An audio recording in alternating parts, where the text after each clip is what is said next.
नमस्कार दर्शक बंधु मु प्रशांत आपन पुणी थर स्वागत करुच्ची नवा भिडियो दर्शक बंधु आज आम भिडियो आलोचना करिबा कि धनिया चाष करी किपरि अधिक लाभवान हो पारे। तो भिडियो प्रथम शेष देखो भिडियो भल लगे लाइक करूँ। तो चलते जा टॉपिक उपरकू।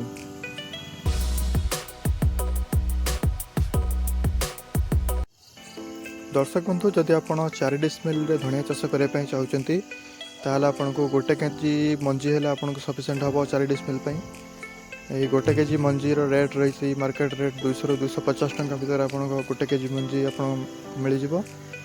तो आप 4 डिसमिल जगार आप धनिया जदि लगाते आप गोटे मास भितर अमल करें 50 किलो ରୁ 60 किलो धनिया पत्र जार केजी रेट रोचे मार्केट रे वर्तमान 40 ରୁ 50 टंका केजी रोचे वर्तमान मार्केट रे। जदि आप 50 टंका लेखाएं केजी बिक्री करुँच प्रथम काटरू कटिंग करेंगे जो गोटे मास पर आप 2000-2500 टंका बिक्री करें। आपणकर निहाती 4 ରୁ 5 काट पर्यंत काटिपारे धनिया पत्र 4 डिसमिल जगह पर आप 10 ରୁ 12,000 टंका पर्यंत लाभ करें धनिया चाष।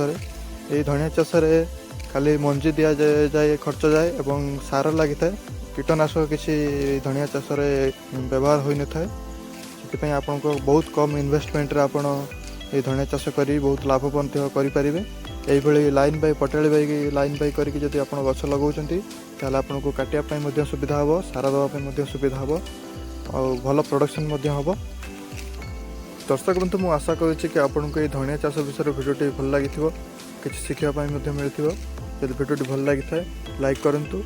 जो चैनल को सब्सक्राइब करना सब्सक्राइब करूँ। पुणी देखा नुआ भिडियो रे रही नमस्कार।